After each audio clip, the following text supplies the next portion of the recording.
अब तक आपने सुना कि आशा जी गुस्सा भी होती है दादी जी पर, फिर उनकी इच्छा का सम्मान भी करती है।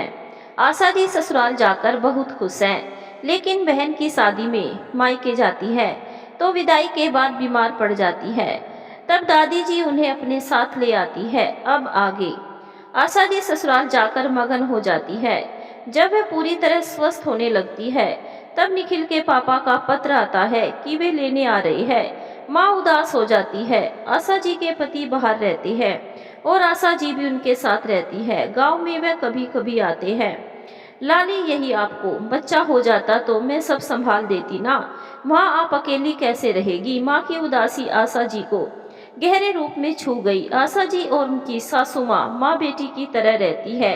यह आपने पिछले भाग में सुना ही है।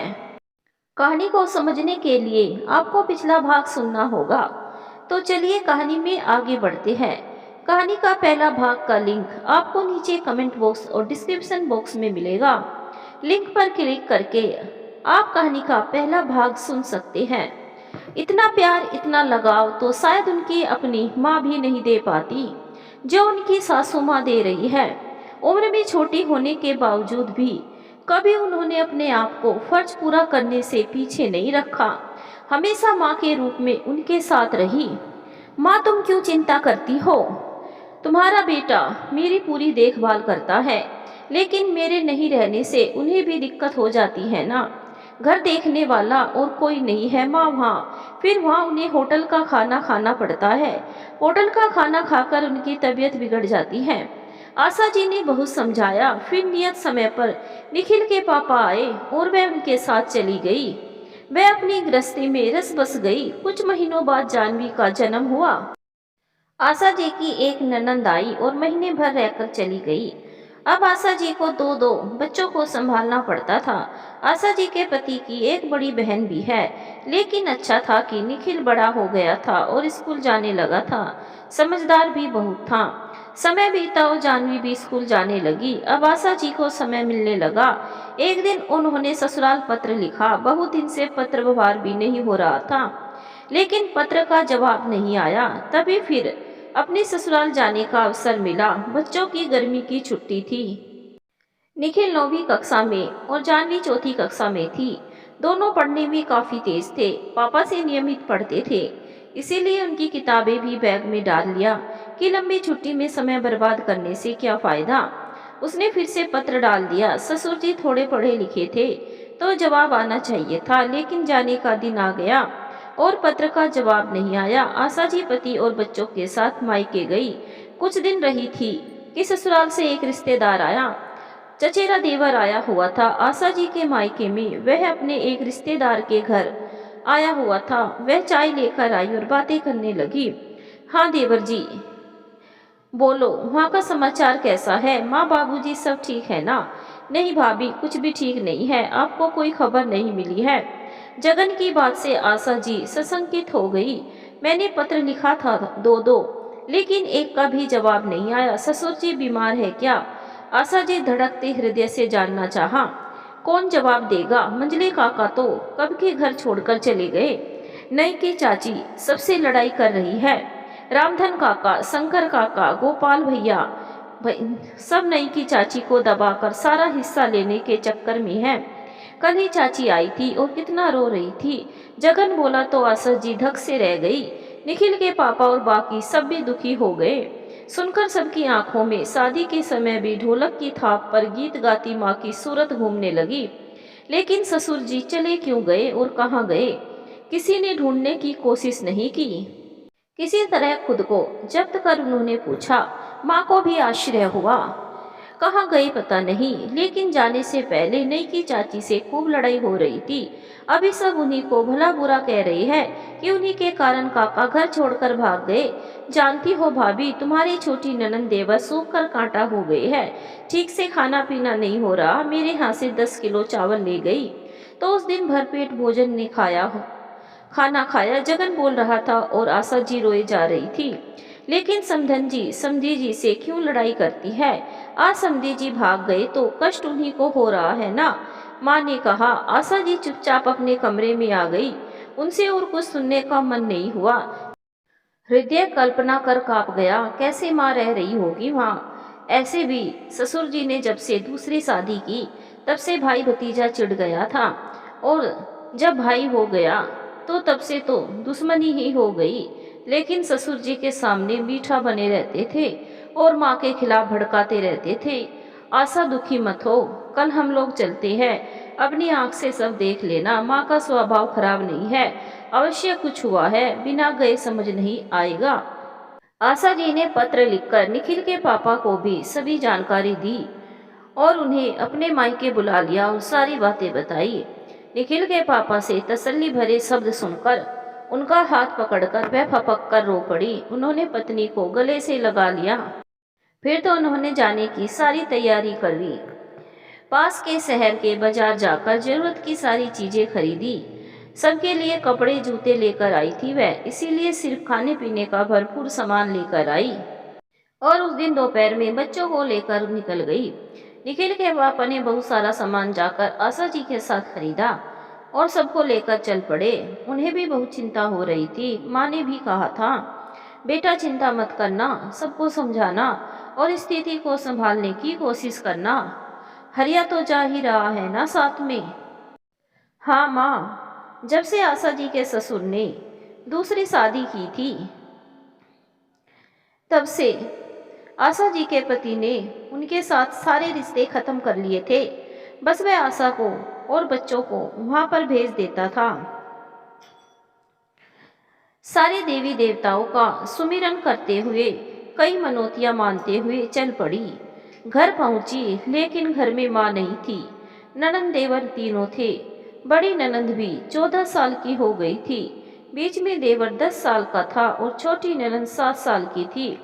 बड़ी ननंद तो सब समझती थी, इसीलिए शांत रहती थी। लेकिन दोनों छोटे देवर ननंद जिद करने लगते थे। जैसे ही आशा जी पहुंची, तीनों देवर ननंद उन्हें घेर लिए। बड़ी ननंद नेहा तो लिपट गई। देवर शिकायत करने लगा, बड़ी भाभी देखो ना, राहुल भैया ने मुझे डांट कर भगा दिया। सोनू आम खा रहा था, मुझे भी खाना था, मैं बोला तो मुझे डांट दिया और हाथ पकड़कर बाहर कर दिए। देवर के चेहरे पर सूखे आंसुओं के निशान अभी भी थे। हाँ बड़ी भाभी, भैया मुझे भी डांट कर भगा दिए। सब भात के साथ दाल और सब्जी खा रहे थे। माँ तो रोज भात में नमक डाल दे देती थी खाने के लिए। इसीलिए जब मैं बोली कि भैया मुझे भी दाल और सब्जी के साथ भात खाना है तो मुझे मारा और धक्का दे दिया, कहकर छोटी ननंद रोने लगी। उन सब की ऐसी हालत देख आशा जी कलप गई। उन्होंने तुरंत बैग से बिस्कुट ब्रेड निकाल कर दिया। गर्म पानी करवाकर सबको हॉर्लिक्स के साथ बिस्कुट खिलाया। निखिल और जानवी भी खाकर सबके साथ खेलने लगे। माँ कहाँ गई नेहा, अब तक आई नहीं, आशा जी ने पूछा। निखिल के पापा भी खाकर बच्चों के साथ बातें करने लगे। भाभी, कल से खाने के लिए घर में कुछ नहीं था। घर में कुछ दिन पहले जगन भैया के यहाँ से माँ चावल लाई थी, वही मैं बनाकर नमक के साथ दे दी थी। लेकिन आज नेहा बोली कि उसे भी दाल और सब्जी के साथ भात खाना है, इसीलिए वह गोपाल भैया के यहाँ चुपके से चली गई और मांगने लगी। उन्होंने भगा दिया और जब वह रोते हुए लौटी तो माँ बहुत गुस्सा हो गई। वह चली गई लड़ने, कहकर नेहा भी रो पड़ी। आशा जी ने उसे सीने से लगा लिया। माँ कहाँ चली गई लड़ने, भैया तो अभी खेत पर होंगे, पता नहीं कहाँ गई। मुझे बहुत डर लग रहा है भाभी, झगड़ा हो रहा होगा, नेहा ने कहा तो आशा जी चिंतित हो गई। उन्होंने नेहा को चावल दाल सब्जी रसोई का सारा सामान पकड़ाया। फिर वह उसे सबको देखने को कह चल पड़ी। पहले वह बगल में गोपाल भैया के यहाँ गई। देखा तो सब आपस में बातें कर रहे थे। जैसे ही उसे देखा सबने बड़े आदर से बिठाया उसे। आ बहू देख रही है, तुम्हारी ये सासू माँ कितना उत्पात मचा रही है।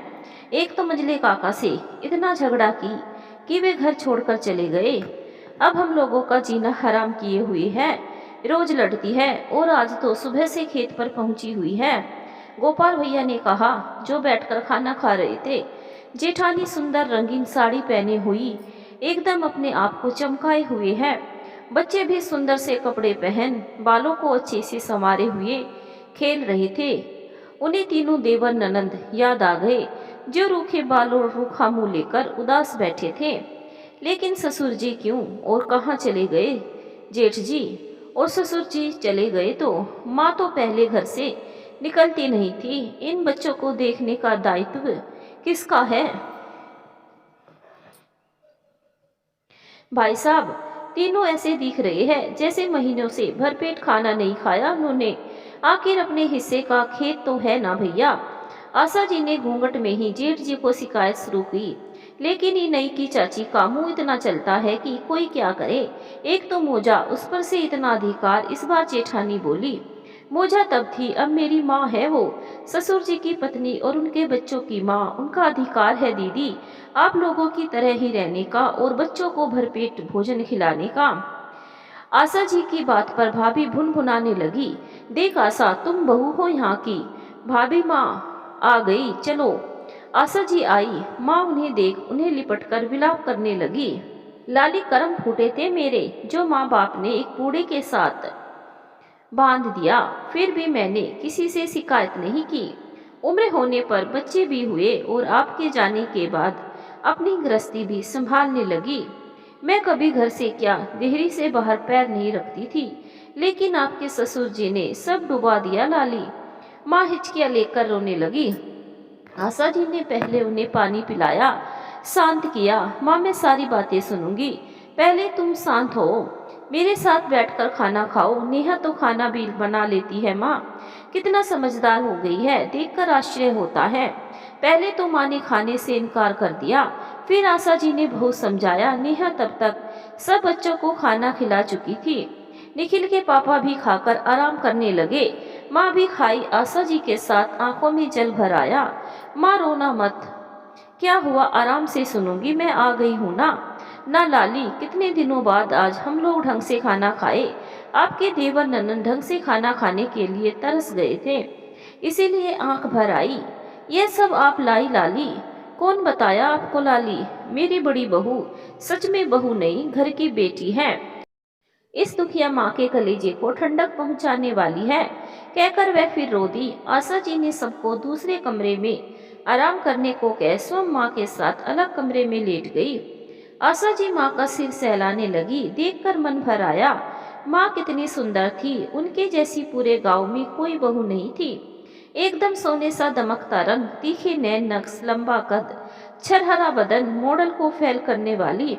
वही माँ अभी रूखे बालों, सूखा चेहरा, फटी बदरंग साड़ी में अपने आप को ढकती पति की कायरता के कारण अपने बच्चों और अपने अस्तित्व को बचाने के लिए दुनिया से लड़ती फिर रही है।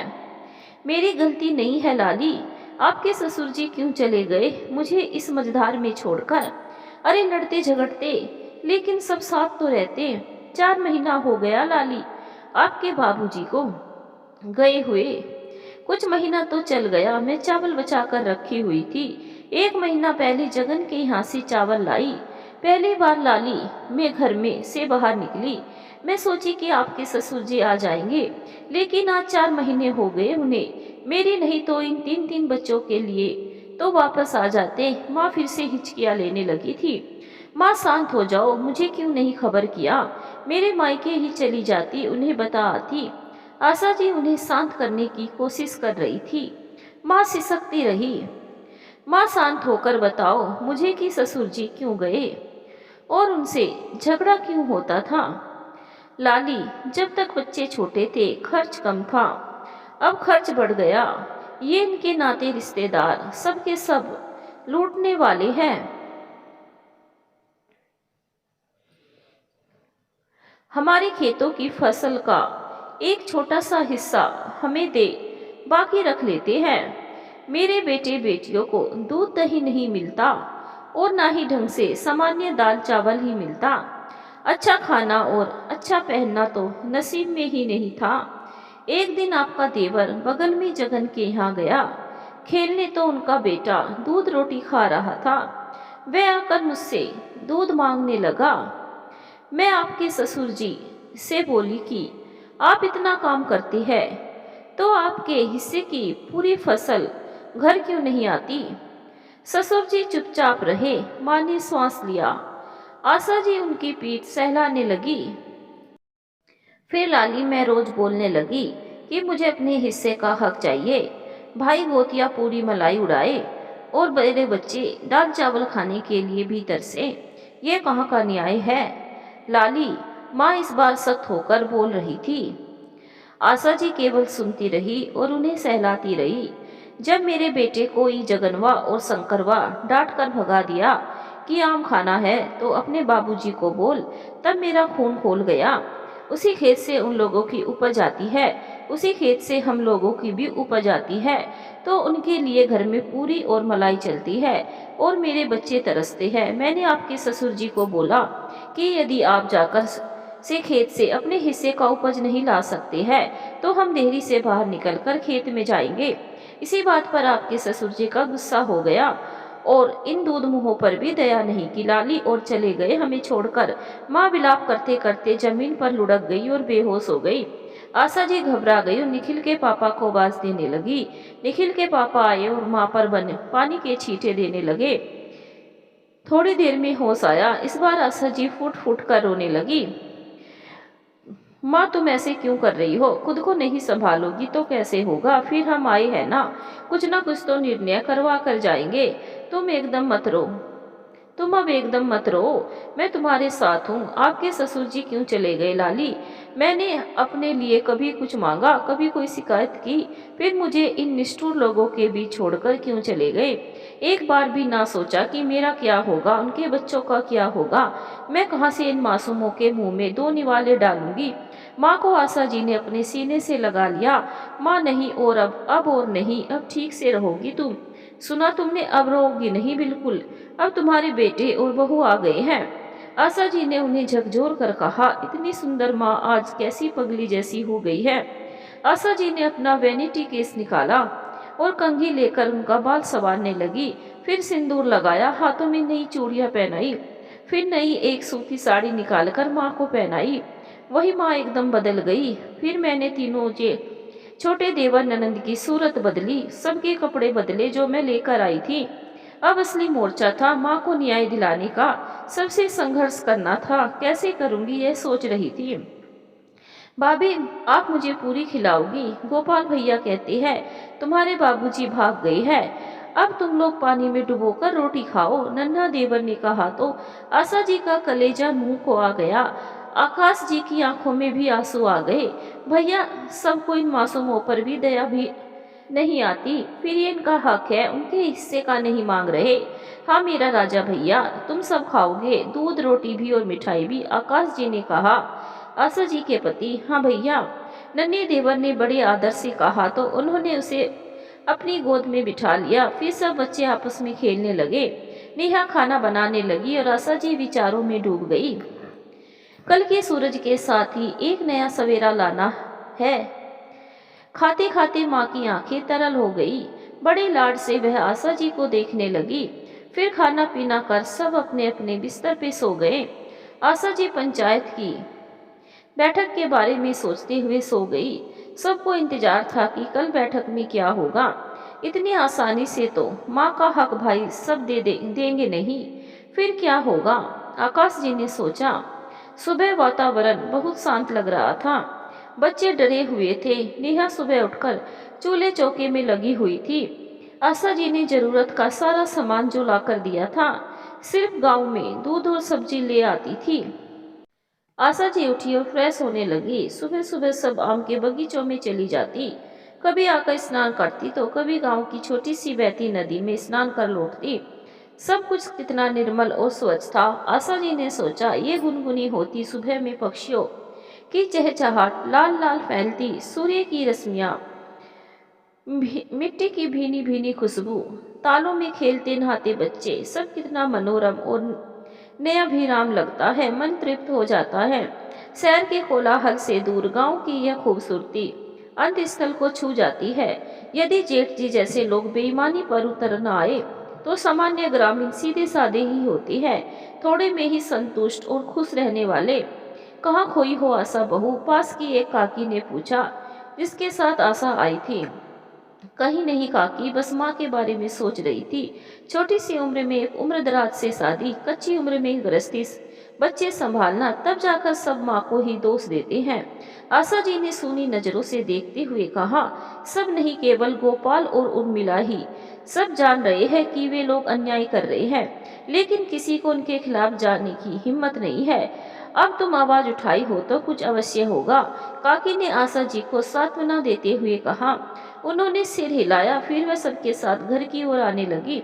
घर में घुसती उससे पहले ही दोनों जेठानियां लगभग जबरन ही उन्हें अपने घर ले आई।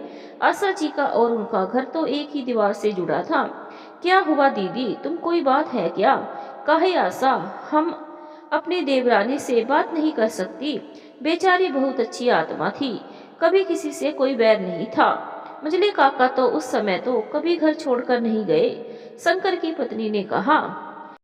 और क्या, इतने दिनों बाद हमारी देवरानी आई है तो हम स्वागत भी नहीं करेंगे? आशा, आपको आते ही नहीं कि चाची के बहकावे में नहीं आना चाहिए था। अब काका चले गए तो वह तो कुछ छोड़कर नहीं गए थे, हम लोग ही उन लोगों को देख रहे थे। गोपाल की पत्नी बोली तो आशा जी मुस्कुराई।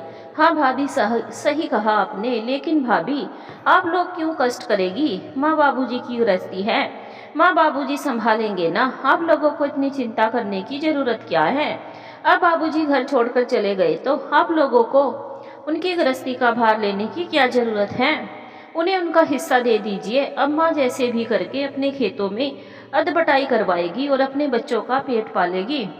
आशा जी ने उन्हें मीठे मीठे जवाब देने की कोशिश की, लेकिन आशा एक औरत होकर खेत पर जाएगी, सबके सामने मुंह गाड़ कर फसल उगाएगी, इस तिरिया चरित्र की जरूरत क्या है? आखिर दोनों भैया है ना, खेत में काम करवाना मर्द लोगों को ही शोभा देता है ना आशा बहू? आशा जी के जवाब से तिल मिलाई, लेकिन फिर सब संभालते हुए कहा, लेकिन दीदी, जब बच्चे भूखे मर रहे हो तो औरत को मुंह गाड़ कर तिरिया चरित्र अपनाना ही पड़ता है। और दीदी, माँ को उसका हक दे दो। मेरे देवर ननंद भूखे ना मरते तो मैं यह पंचायत ना बुलाती, लेकिन अब पानी सर से ऊपर हो गया है तो कोई उपाय नहीं है, आशा जी ने कहा और वहां से चल दी। सामने छोटे से स्टूल पर चाय का भरा हुआ कप रखा हुआ ही रह गया। दोनों जेठानियां और अंदर से दोनों जेठ जी कुड़कुड़ा कर रह गए। आशा जी अंदर घर में गई, माँ सामने खड़ी थी। दोनों कमीनों की बीवियां क्या समझाना चाह रही थी? लाली, बोलने दो उन्हें माँ, क्या फर्क पड़ता है, जब तक हम सही के लिए लड़ रहे हैं हमें किसी का डर नहीं है, आशा जी ने कहा और नेहा से नाश्ता लगाने को कहा। घंटे भर बाद ही पंचायत की बैठक थी। सबके साथ नाश्ता करते और बातें करते घंटे भर का भी समय बीत गया। नेहा को कहा सब बच्चों को देखें, निखिल को भी समझा दिया। अब आशा जी निखिल के पापा और दादी जी के साथ चल पड़ी। वहाँ बैठक में सब हाजिर हो चुके थे। आशा जी भी माँ और पति के साथ जाकर बैठ गई।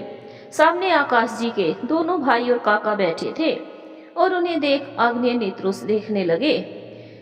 अब पंचों की कार्रवाई शुरू होती है। इससे पहले दोनों पक्ष यह जान ले कि पंच में परमेश्वर बसते हैं, इसीलिए पंच दोनों की पक्षों की बातें सुनकर जो निर्णय लेगी उसे दोनों पक्षों के लिए मान्य होगा। यदि यह मंजूर है तो कार्रवाई शुरू की जाएगी। पंच के वयोवृद्ध सदस्य लखन दादा ने कहा, हमें मंजूर है, जो फैसला आप लोग लेंगे हमारे सिर माथे रहेगा। माँ ने उठकर कहा, और तुम लोग रे गोपाल और शंकर, तुम लोग क्या कहते हो? आप लोग जो भी निर्णय करेंगे हमें मान्य होगा। गोपाल ने कहा, ठीक है, अब कार्यवाही शुरू होती है। कहकर वे लोग कागज कलम लेकर सब लिखने के लिए तैयार हो गए। पहले शिकायत दर्ज की है। आकाश जी ने उनकी शिकायत है कि उनकी माँ को उनका हक नहीं मिल रहा है, तो इस बारे में मुझे जरा उनकी जमीन जगह का ब्यौरा दिया जाए। दूसरे सदस्य ने कहा। आशा जी के भाई सब मुस्कुरा रहे थे कि अपने तकों से वे लोग पंचों को मना लेंगे। गोपाल आगे बढ़ा और सारे कागज लेकर पंचों के पास रखा। पंच सब पढ़ने लगे। रोशनलाल, आकाश के पिता की जमीन का कागज कहाँ है, उसे भी सामने लाया जाए। माँ के हाथों से कागज लेकर आकाश जी आगे बढ़कर लखन दादाजी को पेश किया। पंचों ने कागज का निरीक्षण परीक्षण करना शुरू किया। फिर सबने आपस में बात की और सब जिरह बारी आई। तो गोपाल जी और शंकर जी, ये आपके कागज रहे। इसके अनुसार आप लोगों की जमीन अपने पुरखों के तरफ से बलिया टांड से पूर्वी माठ तक मिले हैं। पूर्वी माठ से आगे रोशनलाल की जमीन है, लेकिन खेती तो आप सब करते आ रहे हैं। क्या आप लोगों ने अब तक रोशनलाल या उनके परिवार को उनके हक की फसल उन तक पहुंचाई? लखन दादाजी ने पूछा। सारे पंचों को प्रणाम। जी हाँ, रोशनलाल काका ने कभी अपनी जमीन पर मेहनत नहीं की। हम लोग हमेशा ही अपने खेतों के साथ साथ उनके खेतों को जोता, बोया और अब फसल कटा तो हिस्सा उनके घर वालों को पहुंचाया, गोपाल ने कहा। लेकिन उनके परिवार का कहना है कि आप लोगों ने पूरा हिस्सा नहीं पहुंचाया। आप लोग बस फसल का 10वां हिस्सा उन तक पहुंचाया, बाकी आप लोगों ने रख लिया। पंचों की जिरह से दोनों भाइयों के पसीने छूटने लगे, लेकिन इन लोगों ने अपने कुतर्क जारी रखे। आखिर सरपंच को पहले ही अपनी तरफ मिला चुके थे। माँ डर रही थी कि फैसला कहीं उनके पक्ष में ना चला जाए। पंचायत की कार्रवाई चल रही है और अब माँ अपने हिस्से के कागज दिखा रही है। तब पंचों ने कागज देखकर गोपाल और संकल से सवाल किया, जिससे वे लोग उल्टे सीधे तर्क करने लगे। देखो गोपाल, तुम लोग ने रोशनलाल की जमीन को जोता, फसल उगाया, लेकिन जितना उनका हिस्सा होना चाहिए था वह नहीं दिया। पंचायत जानना चाहती है कि इसका कारण क्या है। दूसरे पंच सदस्य ने पूछा। हमने काका की जमीन को जोता और जितनी फसल हुई उनका एक हिस्सा रखकर बाकी काका के यहाँ पहुँचा देते थे। खेतों में बहुत खर्च भी होते हैं ना काका, बीज, खाद, मजूर, सब में पैसे पहले खर्चने पड़ते हैं। यह तो मानेंगे ना आप। फिर काका जब से गए हैं हमने नई की चाची का पूरा खर्चा उठाया है। हाँ, दूध दही देना मेरे सामर्थ्य में नहीं था, गोपाल ने कहा। क्या ये सच है नहीं कि गोपाल ने तुम्हारे परिवार का ध्यान रखा? ये क्या कहेगी दादा, ये तो मुंह घारे खेतों पर जाकर लड़ना सीखी है, हमारे घर की इज्जत डुबो दी। आज काका होते तो कितना शर्म करते। आज तक हम लोगों में किसी की लुगाई बीच खेत में आई या किसी पंचायत में आई बताइए? तो शंकर ने कहा। पेट की आग जब जलने लगती है ना बबुआ, तब लाज शर्म खत्म हो जाती है। आप बताइए तो पंच महाराज, जब बच्चे भूख से बिलख रहे हो, दाने दाने को तरस रहे हो, तो इज्जत को लेकर कहाँ रखा जाए? फिर मेरे बच्चे देख रहे हैं कि बगल में पूरी कचौरी चल रही है, इनके बच्चे दूध रोटी खा रहे हैं और हम लोगों को साधारण दाल भात पर भी आफत है। मैं कहीं शाम भूखे पानी पीकर बिताई। पंच महाराज, कैसे चुप रहती जब मैं जानती थी कि एक बाप जमीन को अपना भाई भतीजा पे लुटाए दे रहा है।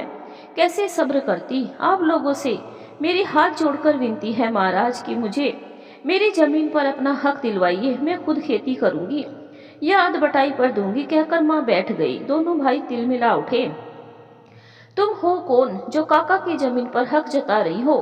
पेट भर खाने को दे रहा हूँ, यही बहुत है। ब्याह कर जो आई नहीं हो, मोजा हो तुम। काका इसीलिए तो छोड़कर चले गए। इस दूता ने दिन रात कलह मचाकर उनको जाने के लिए मजबूर कर दिया।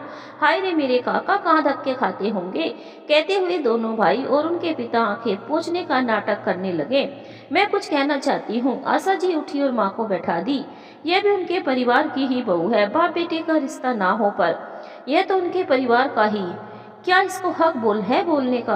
हाँ बिटिया, तुम्हारी ही शिकायत पर तो पंचायत बैठी है, तुम अपनी बात रखो। दोनों भाइयों ने दखल को पंचों ने सिरे से नकार आशा जी को बोलने की इजाजत दी। सभी बड़ों को मेरा प्रणाम। मैं किसी का अपमान करने नहीं आई हूँ और न ही किसी का हक छीनने आई हूँ। हम तो बाहर शहर रहते हैं, हमें यहाँ से कोई भी हक नहीं चाहिए। मैं बस अपने ननंद देवर को अच्छे से खाते पीते देखकर जाना चाहती हूँ।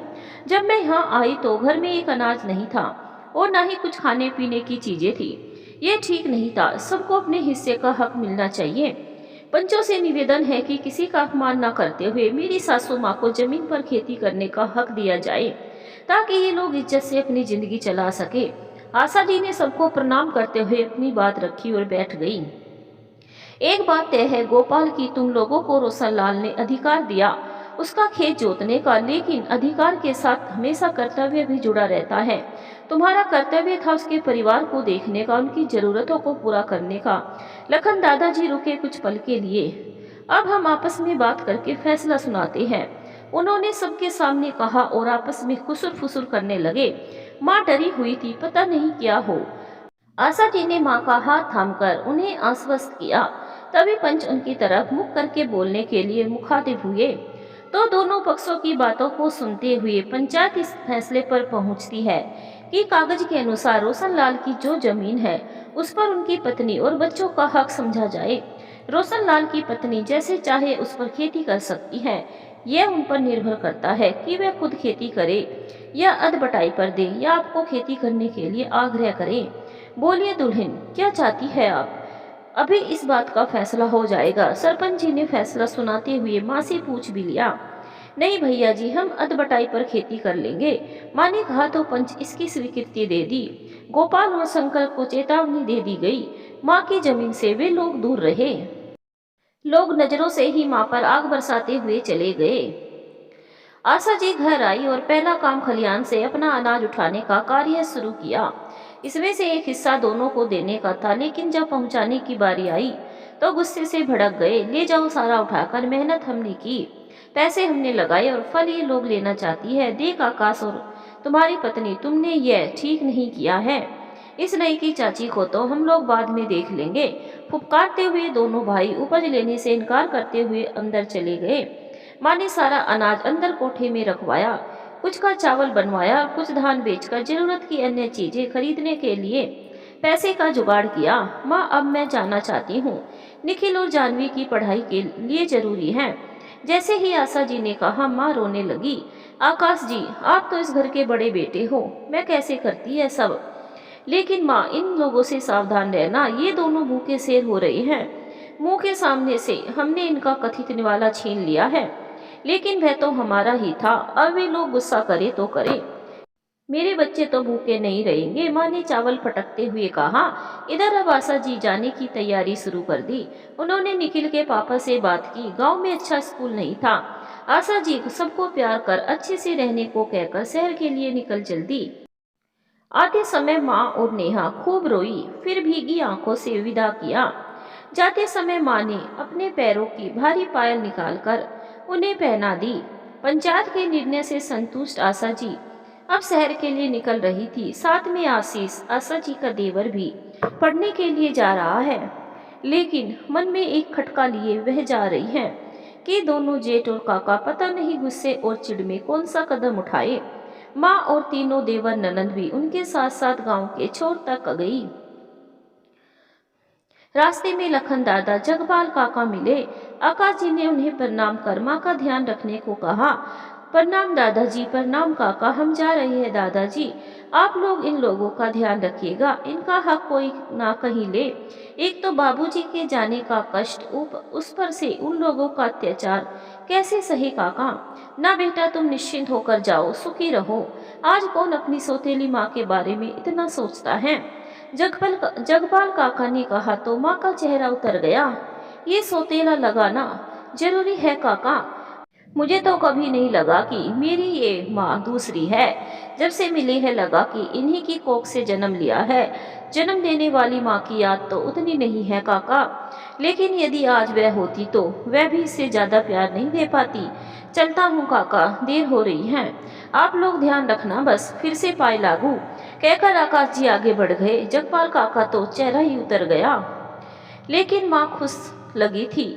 गर्व से सीना फूल गया, मुंह सीने से लगा बिलख पड़ी। नहीं माँ, मत रो, ये लोग तुम लोगों का ध्यान रखेंगे और मैं दादाजी के पते पर पत्र भेजूंगी। तुम बोलकर यहाँ का हालचाल लिखवा कर भिजवा देना, ठीक है ना दादाजी? हाँ बिटिया, जैसा कहूँगी वैसा ही होगा।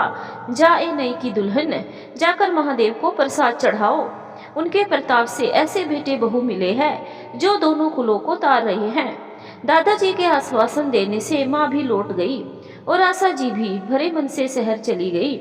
वहां जाकर उनका रूटीन शुरू हो गया। आशीष जानवी से 2 साल बड़ा था, इसीलिए उसे उसी के स्कूल में, उसकी क्लास में उसका नाम लिखा दिया। गांव के स्कूल में पढ़ने के कारण वह काफी कमजोर था पढ़ाई में, लेकिन धीरे धीरे वह ठीक होने लगा। उसका मन भी लगने लगा और पढ़ाई की रफ्तार भी अच्छी हो गई। माँ से दादाजी के द्वारा पत्र व्यवहार चलता रहा और समाचार मिलता रहा। दोनों भाइयों ने भी को परेशान करने की कोशिश की, लेकिन पंचों के कारण कुछ नहीं हुआ।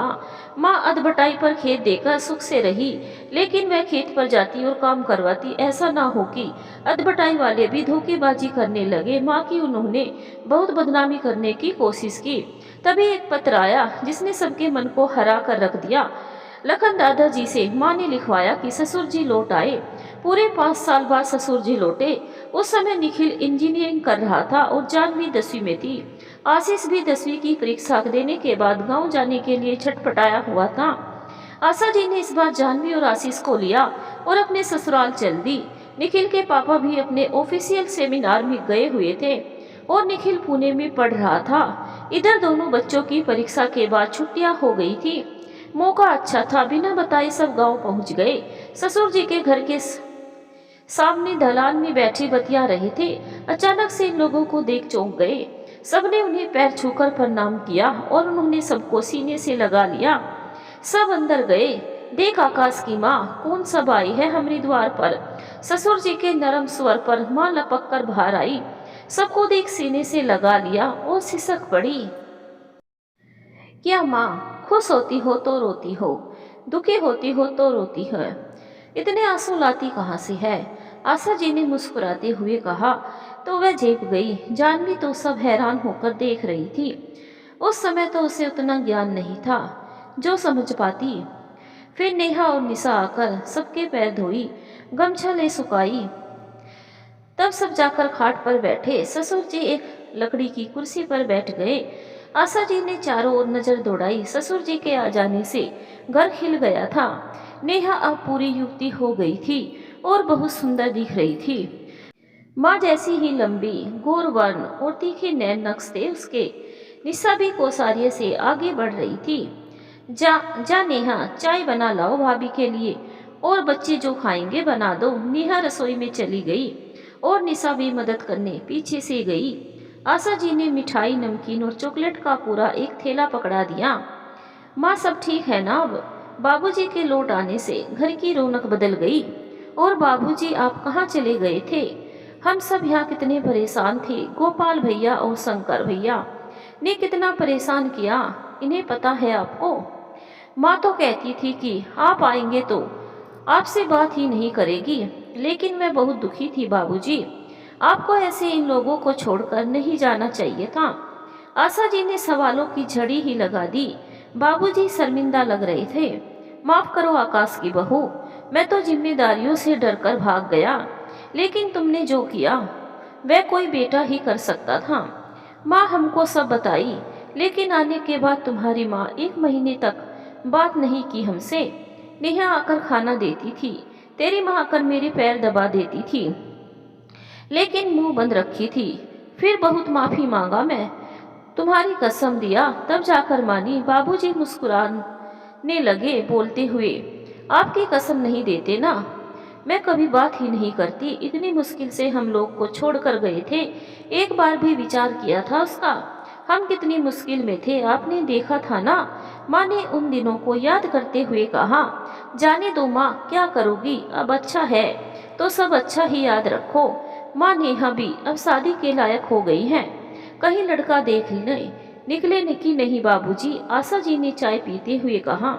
नेहा अभी चाय और नमकीन रख गई थी, अपनी शादी की बात पर लजाकर अंदर चली गई।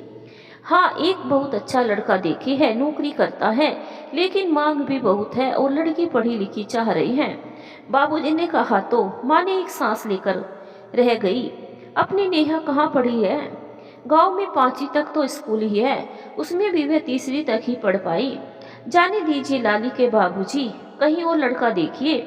माँ ने कहा तो आशा जी को अफसोस हुआ, वह भी तो नहीं पढ़ पाई, लेकिन निखिल के पापा की कोशिश थी, इसीलिए प्राइवेट से उन्होंने इंटर तक पढ़ाई कर ली। आशा जी सोच रही थी कि उनके रहते ननंद की शादी तय हो जाती तो अच्छा रहता। वह भी लड़के और उसके परिवार को देख लेना चाहती थी। संयोग अच्छा था कि उस दिन लखन दादाजी आए और एक रिश्ता बताए। उनके रिश्ते में ही था लड़का। अब जाकर लड़का देखने जाना था और उन्हें आने का निमंत्रण देना था।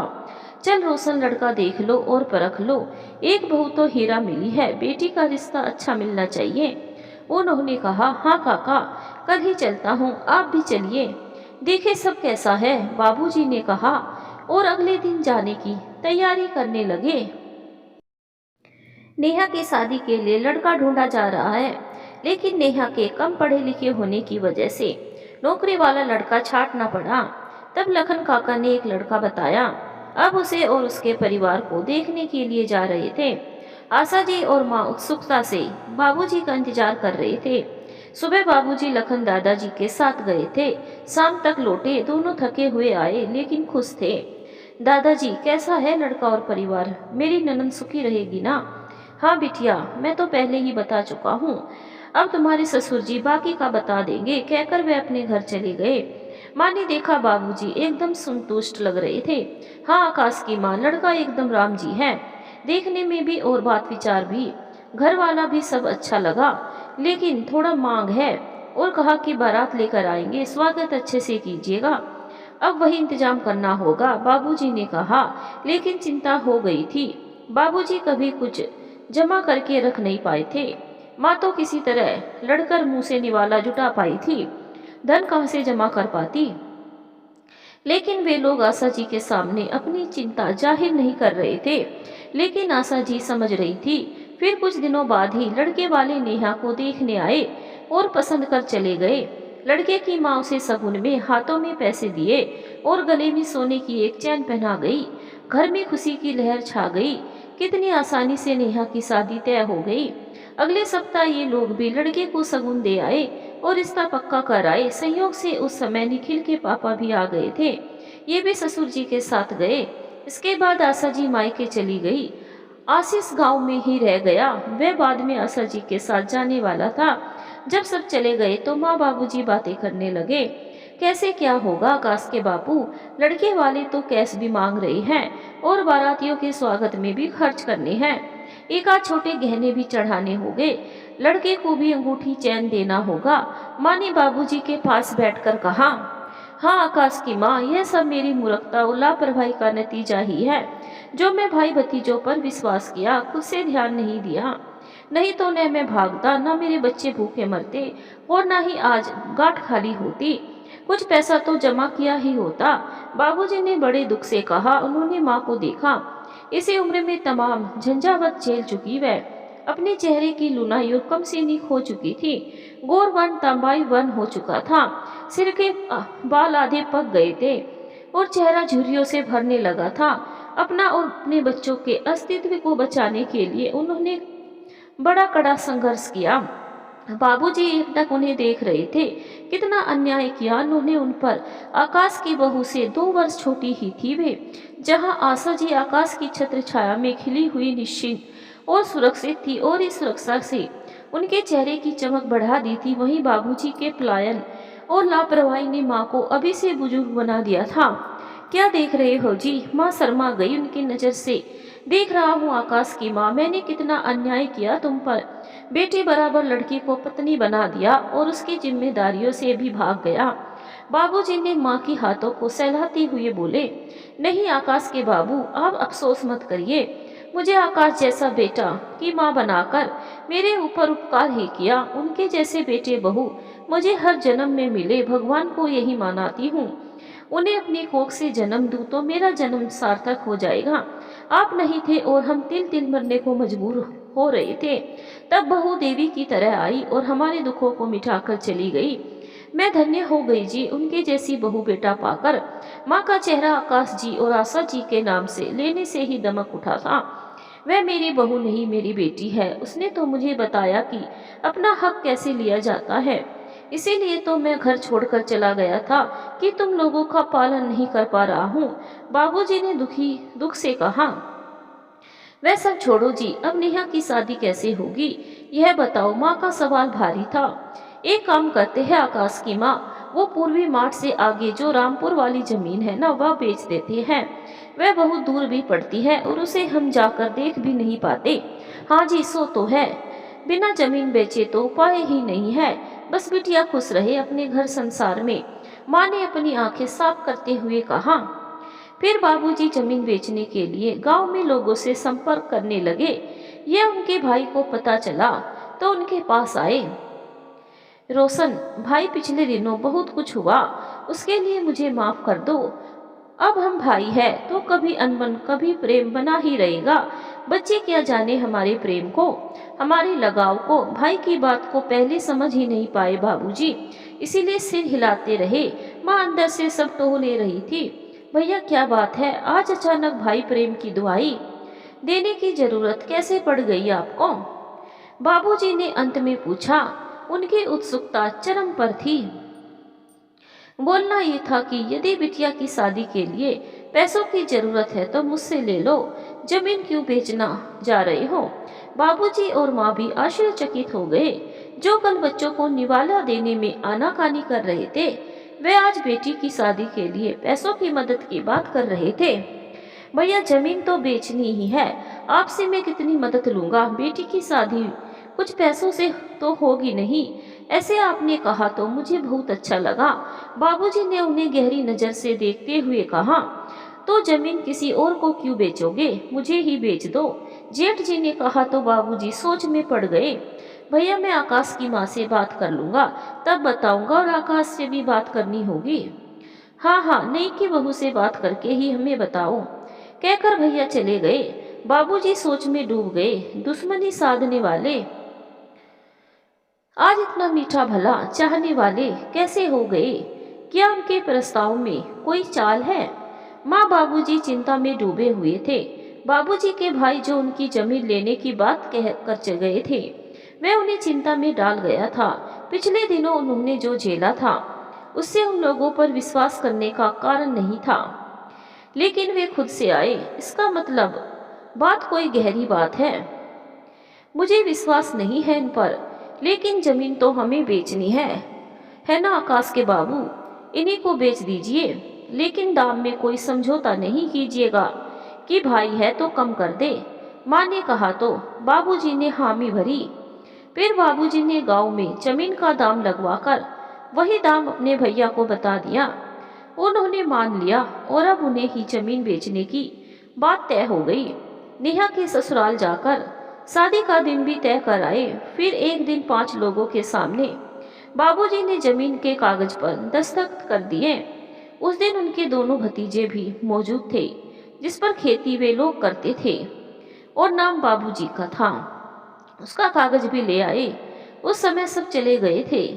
काका ये वाला कागज पर भी दस्तखत कर दीजिए, बहुत दिन से हम लोग उस पर खेती कर रहे थे, अब हमारे नाम कर दीजिए तो अच्छा हो। जो उचित दाम लगाएगा हम दे देंगे। गोपाल बहुत नरमी से बोले। बाबूजी भी अब उलझन वाली कोई जमीन नहीं रखना चाहते थे। उन्होंने सब कागज पर दस्तखत कर दिए। अब वे खुश थे। इस जमीन के बारे में तो उन्होंने सोचा ही नहीं था, इससे अलग से ही पैसा हो गया। ए जी, मैं कहती हूँ कि इस जमीन के पैसे अलग से मिल ही गए हैं, तो इस बार आकाश की बहू को कुछ बनवा दीजिएगा और कुछ पैसा निशा की शादी के लिए रख दीजिएगा। माँ ने कहा, और तुम्हारे लिए कुछ न बनवा दूं? तुम्हारे भी तो हाथ पैर खाली हो गए हैं। कितनी सुंदर थी तुम और कैसी हो गई है? आकाश की माँ, मुझे दुख होता है, मैंने तुम्हारी जिंदगी बर्बाद कर दी। बाबूजी ने कहा ही कि माँ ने उठकर उनका मुंह बंद कर दिया। आप और बच्चे ही मेरे घने जेवर है जी, और कुछ मुझको नहीं चाहिए। आज के बाद यह सब बात मत बोलिएगा, माँ ने कहा तो बाबूजी ने बड़े प्यार से माँ की झुर्रिया भरा चेहरा देखा। बाबूजी की भी उम्र अब बहुत हो गई थी। माँ से बाबूजी 22 साल बड़े थे। अभी माँ 35 की थी और बाबूजी 60 पहुँचने वाले थे। बाबूजी ढलती उम्र के थे और माँ दुख तकलीफ से ढलती उम्र की होने वाली थी। खैर दिन तय हुआ और सब जगह निमंत्रण भेजे जाने लगे। भगवान को अर्पित कर सबसे पहले आशा जी के शहर भेजा, फिर चारों तरफ जा जाकर उन्होंने सबको निमंत्रण भेज दिया। आशा जी भी आने की तैयारी करने लगी। निखिल को भी कह दिया। आशा जी ने ढेर सारी शॉपिंग की। ननंद के लिए कपड़े गहने, माँ ससुर जी और बाकी सबके लिए भी कपड़े खरीदे। जानवी और निशा के लिए लहंगा लिया। अब सब चल पड़े शादी में शामिल होने के लिए। बाबूजी ने धूमधाम से शादी का आयोजन किया। आशा जी को भी कान के झुमके और भारी साड़ी मिली। वे लोग मना करते रह गए। शादी के दिन आशा जी के मायके से भी लोग आए। वे लोग भारी साज लेकर आए थे, यानी सबके लिए कपड़े, नेहा के लिए अलग से साड़ी, सोने की अंगूठी थी। गांव की सबकी आंखें फट गई। फिर बारात आई और शादी हुई। बारातियों का स्वागत ससुर जी ने दिल खोल कर किया। फिर नेहा रोती बिलखती ससुराल चली गई। धीरे धीरे सब मेहमान विदा होने लगे। आशा जी भी कुछ दिन रहकर चली गई। आशीष भी साथ था। सब ठीक ठाक देख आशा जी संतुष्ट थी। इस बार माँ ससुर जी की ट्विनिंग जम रही थी। दोनों एक दूसरे से बहुत सामंजस्य स्थापित कर चुके थे। पहले माँ बाबूजी पर चिल्लाती रहती थी, लेकिन अब बहुत प्यार से पेश आती थी। यह देख आशा जी मुस्कुराती हुई यहाँ से गई और इन यादों को आंचल में समेट कर ली गई। अब निखिल का इंजीनियरिंग का आखिरी साल था। आशीष 12वीं कर अपने गांव के पास के शहर के कॉलेज में ही एडमिशन ले लिया था। जानवी आशा जी के ही पास रहकर मेडिकल की तैयारी कर रही थी। आशा जी खुश थी कि अब ससुराल में सब ठीक है।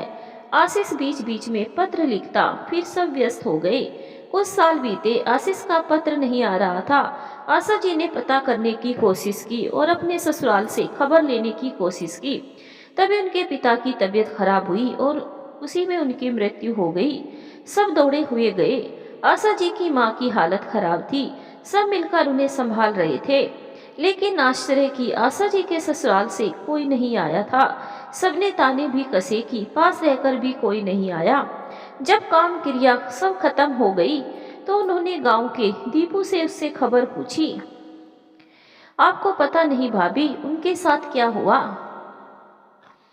दीपू ने आश्चर्य से कहा। क्या हुआ देवर जी? बहुत दिन से आशीष ने भी मुझे पत्र नहीं भेजा। मुझे लगा पढ़ाई में व्यस्त होगा, इसीलिए मैंने भी ध्यान नहीं दिया, लेकिन अब टेंशन हो रही है मुझे। देवर दीपू ने जो बताया वे सुनकर तो आशा जी के होश उड़ गए। दीपू जब बोल रहा था तो आशा जी का रंग उड़ते जा रहा था। क्या कह रहे हो दीपू? हमें किसी ने खबर क्यों नहीं किया? आशा जी का पूरा शरीर कपकपाने लगा। वह एक कुर्सी पर ढह गई। निखिल के पापा ने देखा तो दौड़कर आए। क्या हुआ आशा? कुछ बुरा सुना क्या? चलो कल ही गांव चलते हैं, माँ बाबूजी से मिल लेंगे। कहाँ मिलेंगे? कोई नहीं है वहीं।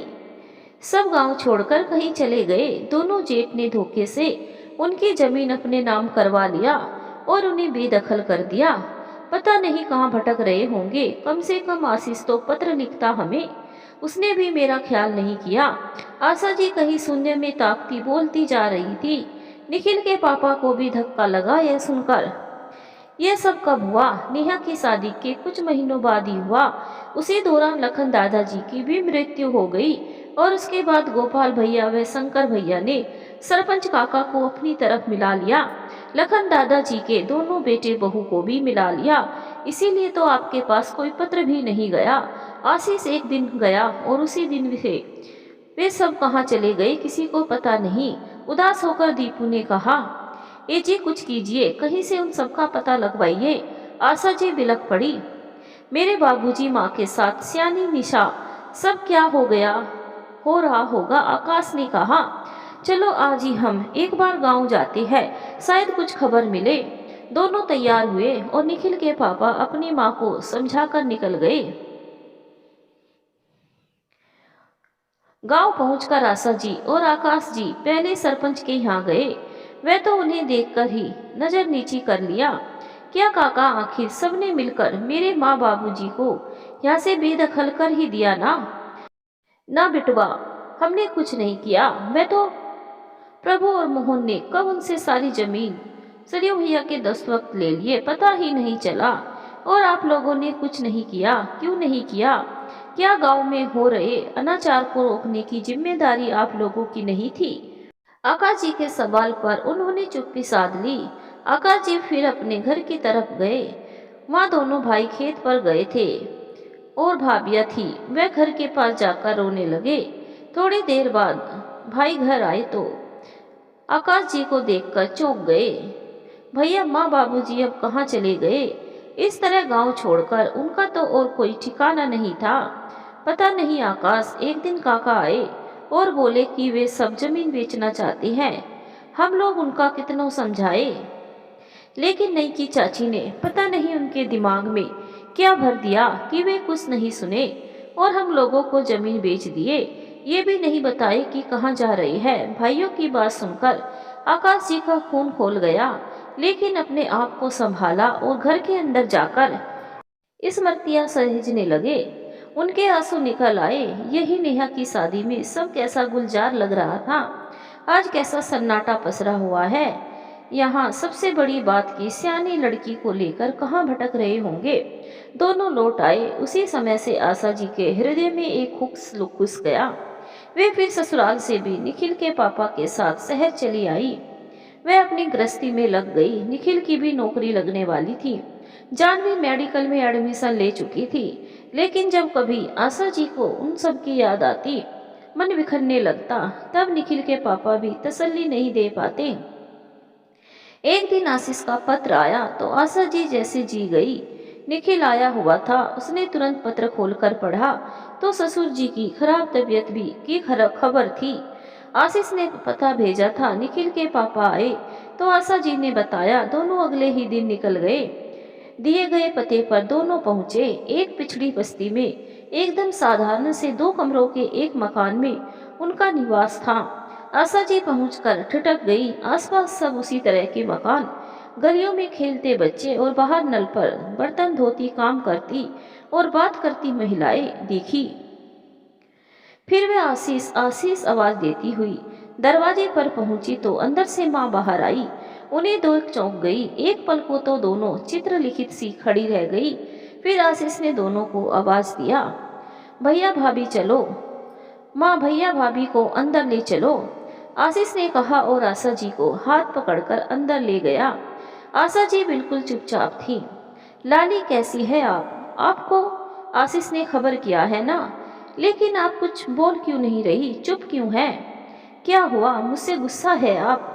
प्लीज गुस्सा मत होइए आशीष की बात पर। उन्होंने सुनी आंखों से दोनों को देखा। बाबूजी कहाँ है? दूसरे कमरे में, कहकर आशीष साथ में बढ़ा, लेकिन आशा जी और आकाश जी खुद आगे बढ़ गए और बाबूजी के खाट के पास बैठ गए। बाबूजी एकदम दुबले पतले कमजोर लग रहे थे। आकाश जी ने उनके सर पर हाथ रखा। बाबूजी बुदबुदाए, आकाश आ गया, मेरा बेटा आकाश आ गया। बाबूजी अब रहा नहीं गया उन्हें और रोना शुरू कर दिया। सबने हमें पराया बिना बना दिया। मुझे इतना बड़ा तूफान आया और मुझे खबर तक नहीं। तो रे आशीष, कम से कम मैंने अपने पास रखकर पढ़ाया लिखाया, उसका भी मोल दे देता। माँ ने तो हमें सोतेला बना ही दिया। आशा जी के विलाप ने माँ को तड़पा दिया। वह उठी और आशा जी को सीने से लगा ली। कभी फिर कहिएगा मत यह लाली, मेरे लिए मेरी बड़ी बेटी आप है। मैं आपको बहू नहीं बेटी मानती हूँ। मेरी कोख जाई है आप, ऐसा मैं मानती हूँ। माँ सिसक पड़ी। फिर क्यों माँ, ऐसा क्यों किया? इतना कष्ट सहा, जमीन चली गई, बेघर हो गए, गांव छोड़ना पड़ा। बाबूजी इतने बीमार हो गए, फिर भी एक खबर नहीं मुझे। बेकार ही ना तुम और बाबूजी हमें बेटा कहते थे। और ये आशीष, इसे इसलिए ना पढ़ाया लिखाया कि पत्र व्यवहार पर दूसरों पर निर्भर ना होना पड़े, लेकिन इसने भी हमें चिट्ठी नहीं भेजी। आकाश जी और आशा जी सिसकने लगे। ना लाली ना लाला, ऐसा मत कहिए। जानते हैं, जब नेहा की शादी के बाद आप लोग सब चले गए तो नेहा पग फेरे के लिए आई। वह बहुत खुश थी। ससुराल उसकी बहुत अच्छी थी। वह एक बार और आई, फिर वह ससुराल में रमने लगी। तभी आपके उन भाइयों ने आकर अपनी दगाबाजी को अपने मुंह से बयान किया। कैसी दगाबाजी माँ, जिस पर हमने रामपुर की जमीन बेची थी, है ना लाला? उस समय उन लोगों ने हमारे पूर्वी मार्ट से आगे की सारी जमीनों के कागज पर आपके बाबूजी के दस्तखत कराकर अपने नाम करा लिए। उनके इस धोखेबाजी को आपके बाबूजी झेल नहीं पाए और बीमार पड़ गए। तभी आशीष आया। वह कॉलेज में था, उसका आखिरी साल था, लेकिन घर की बुरी स्थिति देख घबरा गया। फिर तभी आपके दिसापुर वाले मामा जी आए और बाबूजी को लेकर यहाँ अपने घर चले आए। उन्होंने बहुत अच्छे से रखा हमें। आशीष को एक दुकान में भी नौकरी लगा दी। फिर हम यहाँ किराए के मकान पर रहने लगे। वे अभी भी कभी कभी आते हैं लाला, वे नहीं आते तो पता नहीं क्या होता। माँ ने भीगी आवाज में कहा। विष्णु मामा आए थे माँ, वाह उनसे मिले बहुत समय हो गया, इस बार उनसे मिल लूंगा। अच्छा माँ निशा नहीं दिख रही, वह कहाँ है? आशा जी ने इधर उधर नजर दौड़ाते हुए कहा। उसके वही शादी कर दी लाली। माँ ने जैसे ही कहा आशा जी का जी धक से रह गया। क्या कह रही हो माँ? यूं आनन फानन में निशा की शादी क्यों? हमें भी बुलाया। बेटा कैसे बुलाती जब उन लोगों ने सब छीन लिया और बाबूजी बीमार पड़ गए तो मुझे निशा की ही चिंता होने लगी। उसकी शादी के लिए बचाए गए पैसे तो बाबूजी के इलाज में और खाने में खर्च होने लगे। तभी दीपू की एक मौसी आई अपने ससुराल के रिश्ते से एक लड़के का रिश्ता लेकर।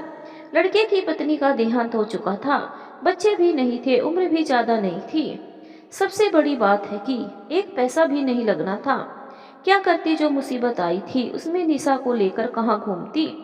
जवान बेटी की चिंता थी, इसीलिए मंदिर में शादी कर 2 जोड़े कपड़ों में उसे विदा कर दिया और हम यहाँ विष्णु भैया के साथ आ गए। माँ ने सारी कहानी कह सुनाई। आज जाकर उनका अपराध बोध कम हुआ था। आकाश जी, आशा जी माँ से सारी कहानी सुन रहे थे। कितनी तकलीफें झेलेगी माँ, भगवान एक के बाद एक परीक्षा लिए जा रही है। माँ भी सूख कर कांटा हुए जा रही है। बाबूजी खाट से लग गए हैं। आशीष पर भी असमय जिम्मेदारियों का बोझ पड़ा हुआ है। अभी पढ़ाई पूरी कर किसी अच्छी नौकरी से लग, अच्छा वेतन और मान सम्मान पाता। खैर माँ बाबूजी एक बात से खुश थे कि निशा की शादी हो गई और वह अपनी ससुराल में खुश है, सुखी है। लेकिन आशा जी को थोड़ी तकलीफ हुई कि छोटी ननद की शादी इस तरह हड़बड़ी में और वैसे पहले से शादीशुदा लड़के से करनी पड़ी। पर विधि का विधान समझ संतोष कर लिया। माँ बाबूजी को लेकर मेरे साथ चलो ना, माँ अच्छे से डॉक्टर को दिखा देंगे, इन्हें ठीक से इलाज की जरूरत है। लाला यहाँ डॉक्टर का कहना है कि अब कहीं ले जाने से कुछ नहीं होगा, इनकी किडनी एकदम खत्म हो गई, वो भी दोनों। उस समय चिंता और तनाव से प्रेशर जो बढ़ा उससे ही सब खराब हो गया। अब एक आशीष की भी शादी देख ले आपके बाबूजी, तो सब सुख पूरा हो जाए। माँ की इस बात पर आशा जी रो पड़ी। पहले से ही डॉक्टर से ठीक से इलाज होता तो ये अवस्था तो नहीं होती। फिर सब कुछ समझाकर आश्वासन देकर दुखी मन से आशा जी आ गई। साल बीतने लगे। निखिल एक विदेशी कंपनी को ज्वाइन किया जिसने उसे साल भर के अंदर यूएस भेज दिया। जानवी भी इंटर्नशिप के लिए लखनऊ चली गई, फिर वहीं से एमडी करने लगी। तभी एक दिन खबर आई कि बाबूजी बहुत सीरियस है, अब नहीं बचेंगे। आशा जी पति के साथ दौड़ी। आकाश जी ने बाबूजी को उन्होंने मुंह में जल दिया। उन्होंने उनका हाथ पकड़कर बहुत बेचारगी से देखा और फिर दम तोड़ दिया। वह उनके ऊपर सिर रख बिलख पड़े। माँ बेटी मिलकर खूब रोई। माँ के विलाप से आसमान को भी विहल कर दिया। उस दिन बहुत बारिश हुई। पता नहीं माँ के प्रति हुए अन्याय से वह क्षुब्ध था या बाबूजी के जाने का गम मना रहा था। फिर वहाँ नेहा और निशा भी आई अपने अपने पति और बच्चों के साथ। दोनों आकर आशा जी से लिपट गई। किन दुखद परिस्थितियों में उनसे भेंट हुई ये महसूस कर उनका हृदय करहा उठा। बाबूजी की उम्र के लोग ऐसे कमजोर नहीं हो जाते हैं, बस परिस्थितियों की मार और अपनों की धोखेबाजी ने उन्हें अंदर से खोखला कर दिया। माँ की भी उम्र क्या थी, मात्र 45 की उम्र में उन्होंने सब देख लिया। सुख तो भोगा ही नहीं, हाँ दुखों से नाता हमेशा जुड़ा रहा। एक युवती के अरमान, इच्छा, सपने सब दबे रह गए। इसीलिए तो आज भी उनकी दबी इच्छाएं जोर मारने लगती हैं। इतनी देर से अतीत में खोई हुई आशा जी जैसे उसी युग में जीने लगी थी, जैसे टाइम मशीन से वह उस दौर में चली गई हो और फिर से सारी घटनाओं को जीवन जी रही हो। उन्होंने सामने बैठी साक्षी को देखा जो भरी हुई आंखों से सब सुन रही थी। दादी जी इतना झेलने के बाद भी इस तरह खिलखिला कैसे रह सकती हैं मम्मी जी? उसे आश्चर्य हुआ। हाँ बेटा, दुखों ने उसे पत्थर बना दिया था। फिर निशा के ससुराल वाले तंग करने लगे तो उसके पति को आशीष ने मोटरसाइकिल लेकर दिया। हाँ, नेहा खुश थी, जिससे उसके तरफ से माँ निश्चिंत थी। ससुर जी के जाने के बाद माँ को यहाँ अपने पास ले आई थी ताकि थोड़ा वे अपने दुख को भूल सके, लेकिन वह बहुत मजबूत थी। दुख मनाने की अपेक्षा अब उन्हें आशीष की चिंता थी। आशा जी ने कहा, चाचा जी ने पढ़ाई पूरी नहीं की। मम्मी जी तो आप लोगों ने कहा उन्हें। कहा बेटा, लेकिन अब वह कंपनी में सुपरवाइजर का पोस्ट पा गया था। धीरे धीरे उसको प्रमोशन मिल रहा था। उसके पढ़ने की इच्छा भी नहीं थी, अब जिम्मेदारियों को ही निभाने का मन था उसका। कहती हुई आशा जी फिर से अतीत में चली गई। आशीष अब किराए का ही लेकिन अच्छा घर ले लिया था। फिर एक दिन आशीष आया अपनी शादी का निमंत्रण लेकर। माँ पहले उन्हें बुला रही थी, लेकिन ज्यादा तो नहीं।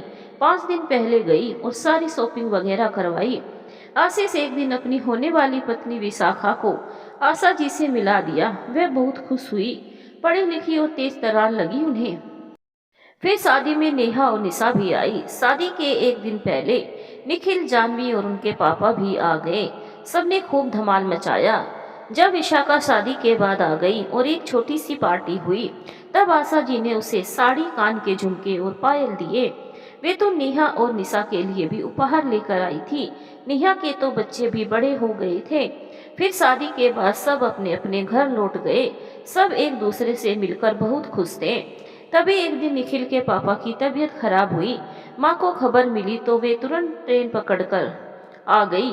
उस समय विशाखा गर्भ से थी। माँ ऐसी हालत में विशाखा को छोड़कर क्यों आ गई? उसे बुरा लगेगा तो आशीष अकेले कैसे उसे देखभाल कर पाएगा? क्या लाली, आकाश जी की बीमारी सुनकर मैं कैसे रुक जाती? आशीष भी बोला कि भैया के पास जाओ पहले, वही टिकट कटा दिया लाली। माँ ने कहा तो वह चुप हो गई। फिर निखिल के पापा ठीक होकर घर आ गए, लेकिन उनकी तीमारदारी करते करते आशा जी की तबीयत खराब हो गई। अब माँ पूरी तरह से आशा जी की सेवा में लग गई। उन्होंने बेटे बहू दोनों को संभाल लिया।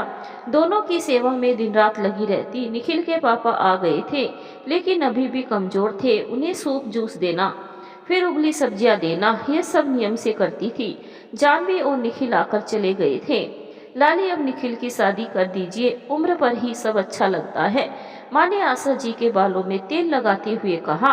अब वे उनके बालों को सलीके से गूंथ रही थी। हाँ माँ, रिश्ते आए हैं, कर ही देना उचित होगा। आशीष छोटा था, लेकिन पहले शादी हो गई। अब निखिल की भी कर देंगे, आशा जी ने कहा। अब निखिल के पापा एकदम ठीक हो गए थे, इसीलिए निखिल ने के लिए लड़की देखने लगे। फिर माँ के सामने ही निखिल की शादी ठीक हुई। साक्षी को देखने सब गए। माँ ने उन्हें पसंद किया। ऐसे साक्षी थी ही इतनी प्यारी कि सबने उसे पसंद कर लिया। फिर सहनाई बजी और तुम बहू बनकर इस घर में आ गई, आशा जी ने कहा तो साक्षी मुस्कुरा दी। लेकिन दादी जी ने बहुत संघर्ष किया है ना मम्मी जी, आप साथ नहीं देती तो उनकी जीवन और भी कठिन हो जाता। साक्षी की बात पर आशा जी कुछ कहती, इससे पहले आवाज आई, दोनों सास बहू मिलकर मेरी बुराई कर रही हो कब से? दादी जी की आवाज सुनकर दोनों चौंकी। तभी वह आकर पास बैठ गई। लेकिन यह एकदम सही है बहू कि लाली ने मेरा बहुत साथ दिया। यदि वे मेरे साथ नहीं होती तो आज मैं होती ही नहीं। इस बात पर आशा जी ने उनका हाथ पकड़ लिया। दोनों एक दूसरे के गले लग गई। सच में रिश्ते में भले ही सास बहू हो, लेकिन उम्र के हिसाब से दोनों सहेलियां ही थी। दादी जी आपकी शिकायत नहीं, आपकी तारीफ कर रही है मम्मी जी। आप कितना साहसी और दृढ़ थी कि हर परिस्थितियों का सामना किया, लेकिन हार नहीं मानी। साक्षी की आंखों में सच में दादी जी के लिए बहुत आदर और प्रशंसा के भाव थे। दादी जी ने उसे गले से लगाकर उसका माथा चूम लिया। फिर आशा जी को बड़े प्यार से देखते हुए कहा, ये मेरी बड़ी बहू नहीं, मेरी बेटी। यदि साथ नहीं होती ना तो बहू तो आज ये दादी दिखाई नहीं देती। जब भी मैं मुश्किल में पड़ी, ये मेरी पीठ पर साथ देने के लिए खड़ी हो गई। इतना तो मेरे लिए किसी ने नहीं किया। दादी जी ने कहा, ये आपकी बड़ी बेटी है तो आप इन्हें आप करके क्यों बुलाती हैं दादी जी? बेटी को तुम ही बोलना चाहिए ना, साक्षी ने चिढ़ाया। पहले और फिर एक अपने हृदय से जलता हुआ सवाल उनके सामने रख दिया। ये मेरी बहू है, लेकिन यह भी सच्चाई है कि इन्हें मैंने अपनी कोख से जन्म नहीं दिया। इनकी जन्मदायिनी माँ मुझसे बड़ी है, बहू रिश्ते में भी और उम्र में भी। फिर जब मैं ब्याह कर आई तो इनके ससुर जैसे भी बहुत छोटी थी और मुझे कोई ज्ञान नहीं था। मैं लाली को देखी तो इनमें एक बड़ी बहन को देखा। ये मेरा बहुत ख्याल रखती थी, इतना कि मेरे लिए अपने ससुर जी से भी लड़ जाती थी। दादी जी बोलते हुए आशा जी का हाथ अपने सीने पर रख लिया, प्यार से उसे सहलाने लगी। साक्षी का इस रिश्ते से एक नए रूप से परिचय हो रहा था। मम्मी जी आपको बहुत मानती थी ना दादी जी? साक्षी का सवाल दोनों सास बहू को मुस्कुराने पर मजबूर कर दिया।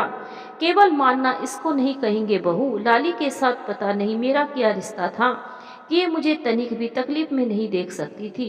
जब मैं आई तो मात्र 12 साल की थी। मैं विवाह और पति का मतलब नहीं समझती थी।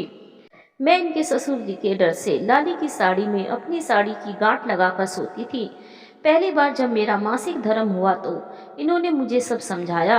मैं कितना डरी हुई थी। उस समय इनके ससुर जी का मन मचल ही जाता था मुझसे बात करने के लिए, मेरे पास आने के लिए। तो लाली ने हम दोनों की माँ बनकर समझाया, ससुर जी माँ को थोड़ा समय दीजिए, धीरे धीरे उससे बात कर बहलाइए। पता है उस समय इनके ससुर जी तो शर्म से धरती में गड़ गए थे। उस समय उन्हें लगा कि उन्हें इतनी कम उम्र की लड़की से शादी नहीं करना चाहिए था। मुझे तो कुछ पता ही नहीं था शादी क्या होती है और पति के साथ कैसे रहते हैं। दादी जी बोल नहीं रही थी, उस युग में जैसे खो सी गई थी। मैं रिश्ते में इनकी सासू माँ थी और इन्होंने मुझे हमेशा माँ का दर्जा दिया, लेकिन मेरे लिए ये बड़ी बहन, मेरी माँ, मेरी अभिभावक और मेरी तारनहार थी। हर दुख में ये ऐसे आकर मेरे साथ खड़ी हो जाती थी, जैसे अपने आंचल तले मुझे छुपाकर दुखों से दूर करना कर देगी। तो बताओ बहू, ये तो मुझसे बड़ी हुई ना, फिर मैं कैसे इन्हें तुम कह सकती हूँ? और जो मैं इतना डांटती हूँ, गुस्सा करती हूँ और तुम मुंह बना लेती हो, इसका क्या? आशा जी ने कहा। अभी वो जवाब देती कि बाहर से आवाज आई, माँ जी देखिए ना, सोनू की तबीयत खराब हो रही है, जल्दी से आइए। अब ये कौन बुला रहा है तुमको? किस किस से दोस्ती कर लेती हो? मुझे समझ ही नहीं आता, आशा जी ने गुस्सा कर कहा। साक्षी देखती रह गई। अभी दोनों के रिश्ते की जो कड़ी दिख रही थी, अभी दूसरी कड़ी नजर आने लगी। लाली गुस्सा मत कीजिए, वो सड़क के उस तरफ जो कोने वाला घर है ना, बेचारा बहुत गरीब है। उसकी पत्नी को बच्चा होने वाला है, 4 बेटी हो चुकी है, ये 5वां होने वाला है। शायद अस्पताल ले जाने की जरूरत पड़े, कोई उसके पास नहीं है। जाने दीजिए ना लाली, दादी जी ने गिड़गिड़ाते हुए कहा। हाँ तो जाओ ना, मना करने से मानोगी थोड़े ही। लेकिन ये सब बंद करो, चली जाओगी तो सबको बड़ा खराब लगेगा। और मिठाई मिठाई करते मत आना। खाती तो नहीं, निखिल के पापा खाने लगते हैं और उनका डायबिटीज बढ़ जाता है, आशा जी ने विरक्त होकर कहा। ना लाली, अब किसी से ना कहो मिठाई के लिए, अब जाने दीजिए मुझे, कहकर चली गई दादी जी। फिर साक्षी अपने काम में लग गई और आशा जी निखिल के पापा से बातें करने लगी। वह अभी आए थे और चाय पीना चाह रहे थे। साक्षी चाय बनाई और 2 कप लेकर उनके कमरे में दे आई। पापा जी कुछ बना दो, खाइएगा? कुछ क्या, उपमा बना दो, मीठा बिल्कुल मत डालना और थोड़ा माँ के लिए भी रख देना, उसे पसंद है। साक्षी मुस्कुराने लगी और उपमा बनाने चली गई। थोड़ी देर बाद निखिल भी आ गए। तब मम्मी पापा को उपमा देकर वह भी निखिल के साथ बैठ गई। वह भी बहुत खुश था साक्षी के व्यवहार से। यहाँ बहुत अच्छे से सबके साथ सामंजस्य स्थापित कर लिया था उसने। कल तैयार रहना, सुबह नाश्ता करके निकलेंगे, बाहर ही लंच करेंगे और मूवी देखकर रात का डिनर करते हुए आएंगे, निखिल ने कहा। ठीक है, लेकिन एक बार मम्मी जी से पूछ लूं। मम्मी कुछ नहीं कहेगी, उन्हें मैंने कह दिया है, निखिल ने कहा। निखिल एक बात कहूँ, एक दिन मैं दादी जी को मूवी दिखाने ले जाना चाहती हूँ। तुम यदि चाहो तो मम्मी पापा को भी ले लेंगे, रात का डिनर करते हुए आएंगे, साक्षी ने कहा। तो निखिल मुस्कुरा दिया। मेरी पत्नी दुनिया की अनोखी पत्नी है, जब सब अपने पति के साथ अकेले समय बिताने का बहाना चाहती है। मेरी पत्नी घर भर को साथ ले जाना चाहती है। निखिल की बात पर साक्षी शर्माते हुए मुस्कुरा दी। आपके साथ तो जीवन भर घूमना ही है, अभी आपके साथ लखनऊ चली जाऊंगी तो घूमने के लिए हम दोनों ही रहेंगे ना, इसीलिए प्लीज निखिल ले चलिए ना सबको, साक्षी ने मनुहार करते हुए कहा। ठीक है, तुम तैयार करना सबको, मैं तो नहीं कहने जाऊंगा, ऐसे भी बड़ा ओल्ड सिचुएशन लगता है। पत्नी के साथ साथ मम्मी पापा और फिर दादी जी को भी लेकर जाना। ठीक है, तुम्हें पसंद है तो मुझे क्या दिक्कत है, निखिल ने कहा। रात को 10 बजे दादी जी आई। आकर पहले बाथरूम में नहाई, फिर कपड़ा पहनकर बोली, मुझे एक चाय दो। इस समय चाय दादी जी, खाने का समय है ना। खाना तो खाया ही नहीं जाएगा, पता है बहू, सोनू को 4 लड़कियां पहले से थी। इस बार सास बोलती कि चेक करा लो तब रखो। उस दिन मैं चेक कराने ही जा रहा था, मैं देखी तो मैंने कह दिया कि लड़के का पूरा लक्षण है, चेक मत कराओ। उसने मेरी बात मानकर चेक नहीं करवाया। देखो बेटा हुआ, क्या सुंदर बच्चा हुआ है, एकदम कृष्ण भगवान। मैं तो नाल काट कर आई, दर्द ऐसा उठ गया कि अस्पताल भी न जा सकी। ऐसी आंधी पानी में कोई साधन भी नहीं था। मैंने कहा छोड़ो, सब मैं कर दूंगी, मुझे मिठाई खिला देना। मिठाई बोलकर दादी जी ने जीभ काट ली। साक्षी मुस्कुराने लगी, लेकिन आशा जी का चेहरा कड़ा हो गया। एक बार कहा ना मिठाई मत मांगना, फिर क्यों बोली। अरे तू वो लाकर दे ही देगा क्या, मैंने ऐसे ही बोल दिया।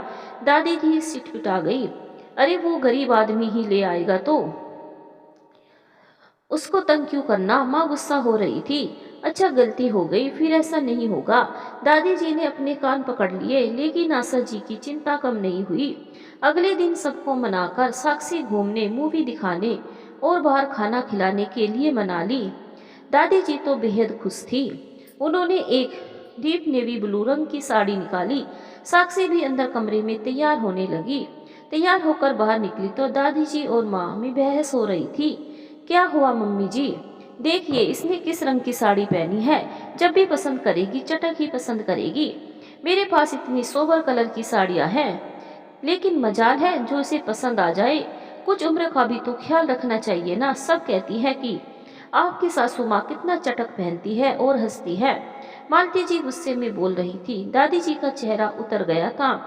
मम्मी जी, दादी जी ने तो सारी जिंदगी गंवा दी अपनी, अपने मन का कभी खाया पहना नहीं। प्लीज इनको मत रोकिए, अब अपने मन का करने दीजिए। क्या हुआ, उम्रदराज औरतें डीप रंग की सोक साड़ियाँ नहीं पहनती? यदि नहीं पहनती तो वे सब दादी जी जितनी ऊर्जावान, सबके लिए तत्पर और इतनी पॉजिटिव भी नहीं हो सकती। मम्मी जी आप तो समझिए, कच्ची उम्र में एक प्रौढ़ विधुर से शादी, बच्चे और जिंदगी जीने के लिए उतनी जद्दोजहद उन्होंने कब अपने मन का जिया होगा। साक्षी ने आशा जी को कहा। वे तो उसे देखती रह गई। तुझ में इतनी समझ और रिश्ते को महसूस करने का मर्म कहाँ से आ गया बेटा। चलो ठीक है, लेकिन थोड़ा समझा दो। सब समय इतना ब्राइट पहनने से उम्र की शोभा नहीं देता। आशा जी ने कहा। साक्षी की बात दादी जी भी सुन रही थी। लाली दीजिए, उस दिन तो सादा साड़ी थी ही, यही पहन लूंगी ना। दादी जी आप यही पहनकर चलिए, आप कितनी सुंदर लगती है इसमें। साक्षी की बात पर यह खिल गई। फिर सब घूमने गए, मूवी देखकर खाते पीते हुए लौटे। दादी जी तो मूवी देखकर बहुत खुश थी। आकर वह आशा जी के पास बैठ गई और उनके पैरों में मालिश करने लगी। उनके मन में कभी यह खटास नहीं रही कि सुबह ही बहू ने इतना सुना दिया साड़ी पहनने के नाम पर।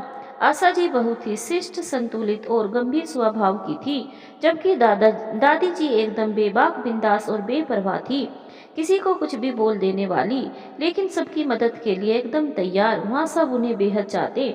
आशा जी भी गुस्सा करती उनके ऊपर, लेकिन प्यार बहुत करती थी। वे खुद जितना बोल दे, कोई और कुछ नहीं बोल सकता था। अगले दिन पास की दीपू की माँ मंदिर जा रही थी। बस दादी जी आ गई परमिशन लेने।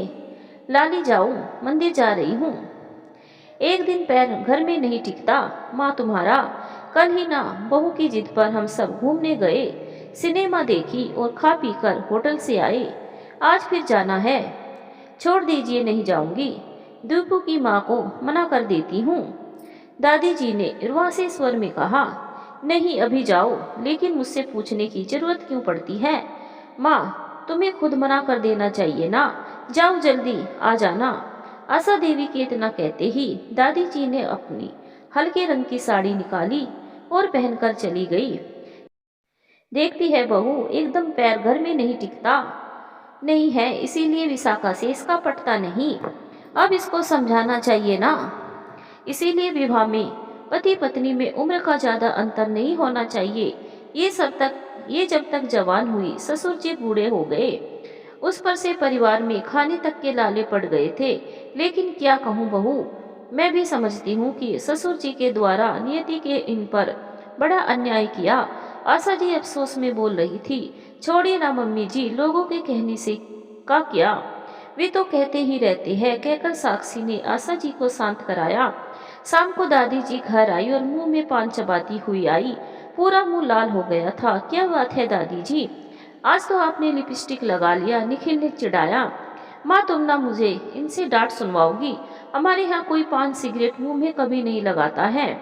और तुम मंदिर गई थी तो पान कहाँ से मिल गया, प्रसाद में पान ही दे दिया क्या? पंडित जी ने, आशा जी ने तंज कसा तो दादी जी खिसिया गई। क्या लाली, आप भी इस तरह से मुझे चिढ़ा रही है?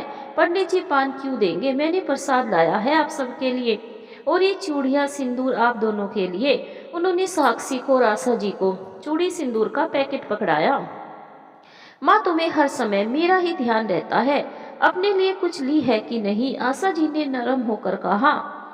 मेरे लिए तो आप लोग ही खरीद लेती है लाली, मैं अपने लिए क्या लूं? दादी जी ने बड़ी मासूमियत से कहा। फिर वह आशा जी को चूड़ी पहनाने लगी और बाल संवारने लगी। साक्षी देखती रह गई। अद्भुत रिश्ता बनाया था महादेव ने ये माँ बेटी का। दादी जी रिश्ते में सासू माँ थी, लेकिन आशा जी उम्र में माँ बड़ी बहन बन जाती थी। तो कभी दादी जी माँ बनकर आशा जी की सेवा करने लगती थी। आपस में गुस्सा भी होती थी।